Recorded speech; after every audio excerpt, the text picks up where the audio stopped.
जोश वापस आया क्या? अभी कुछ दिनों से स्टॉक मार्केट सेंटिमेंट में पॉजिटिव चेंज देखने को मिल रहा है। बहुत ज्यादा गेन्स नहीं हुए हैं तो लॉसेस भी कम ही हुए हैं and we hope that the stock market keeps rallying. So इसीलिए आज की वीडियो में हम आपको बताने वाले हैं टॉप 10 स्ट्रैटेजीज जो आपको बुल मार्केट के समय पर यूज करनी चाहिए। मैं हूं अपराजिता और आप देख रहे हैं investing ideas by Angel one, जहां इन्वेस्टमेंट से जुड़े हर छोटे बड़े अपडेट्स हम आप तक पहुंचाते हैं। इससे पहले कि वीडियो की शुरुआत की जाए, don't forget to subscribe to Angel One YouTube channel so that you keep receiving new video notifications.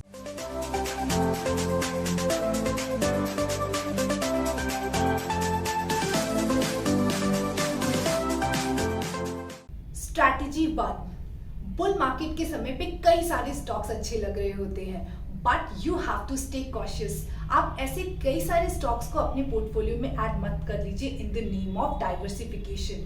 आपके पोर्टफोलियो में 10-12 स्टॉक से ज्यादा स्टॉक्स नहीं होने चाहिए। स्ट्रैटेजी 2, अगर आप बुल मार्केट के दौरान फ्रेश इन्वेस्टमेंट कर रहे हैं for the short term, then you should track 52 week high hitting stocks.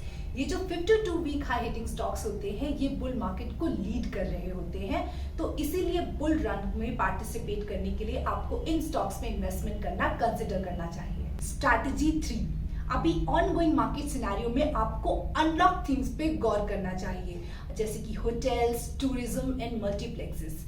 Vacation season अभी शुरू ही हुआ है और कोविड रिलैक्सेशन भी है, तो इसीलिए इन सेक्टर्स के स्टॉक्स में रैली एक्सपेक्टेड है। स्ट्रैटेजी 4, कन्वेंशनल विजडम बोलती है कि जब किसी स्टॉक में गिरावट आती है तो आपको उसको खरीदना चाहिए। You should by the dips, you should avoid buying the dips in bull market. और ऐसे समय पे आपको राइजिंग स्टॉक्स पर ही इन्वेस्टमेंट करना कंसिडर करना चाहिए, specially if you have short term outlook in mind. Strategy 5, when bulls are raging high then आपको हर तरफ स्टॉक टिप्स और पेनी स्टॉक रिकमेंडेशन सुनने को मिलती है, मगर आपको ऐसे स्टॉक्स में इन्वेस्टमेंट करने से बचना चाहिए। आपको सिर्फ उन्हीं स्टॉक्स में इन्वेस्टमेंट करना चाहिए जिनके फंडामेंटल से और जिसके बिजनेस मॉडल से आप पूरी तरह कन्विंस्ड हो। Strategy 6, you should avoid investing in stocks on borrowed money, क्योंकि बुल मार्केट के दौरान भी कुछ ऐसे ट्रेडिंग डेज हो सकते हैं जब सडन और डीप फॉल आ जाए, तो ऐसे समय पे आप क्या करोगे? तो इसीलिए आपको लेवरेज पोजीशंस लेने से बचना चाहिए। स्ट्रैटेजी 7, बुल मार्केट काफी टेम्पटिंग लग सकते हैं फ्रॉम ट्रेडिंग पर्सपेक्टिव, मगर अगर आपकी रिस्क एपेटाइट बहुत एग्रेसिव नहीं है then you should adopt the buy and hold strategy and avoid trading regularly in the stock market. Strategy 8, bull market का ये मतलब नहीं है कि 2 दिन में पैसा डबल, तो इसीलिए आपकी रिटर्न एक्सपेक्टेशंस अनरियलिस्टिक नहीं होनी चाहिए।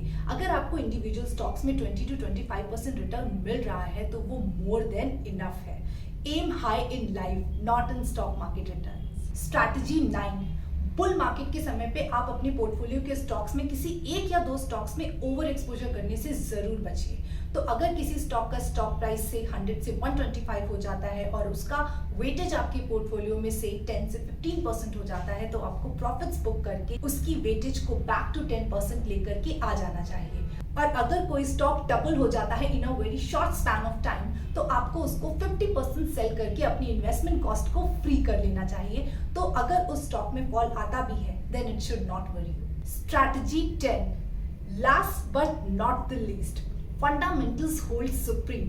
तो बुल मार्केट की तेजी में आप इन्वेस्टमेंट की बेसिक प्रिंसिपल्स नहीं बोल सकते, तो आपको सिर्फ उन्हीं कंपनीज में इन्वेस्टमेंट करना है जिनके फंडामेंटल्स अच्छे हैं, यानी कि जिनका ROE ROCE level at least double digit में है और जो डेट फ्री कंपनीज है। तो अगर आपको लॉन्ग टर्म पोर्टफोलियो क्रिएट करना है बुल मार्केट में तो आपको ऐसी ही कंपनीज में इन्वेस्टमेंट करना चाहिए। मोमेंटम स्टॉक्स में आप जरूर प्ले कर सकते हैं बुल मार्केट में, लेकिन लॉन्ग टर्म पोर्टफोलियो के लिए फंडामेंटल्स अच्छे होने बहुत जरूरी है। आई होप आपको आज का वीडियो पसंद आया होगा। आपको कौन सी स्ट्रैटेजी सबसे ज्यादा अच्छी लगी ये हमें कमेंट्स में जरूर बताइए। Now don't forget to like and share this video and subscribe to Angel One YouTube channel. I'll see you soon with another interesting video next week. Till then, take care and invest well.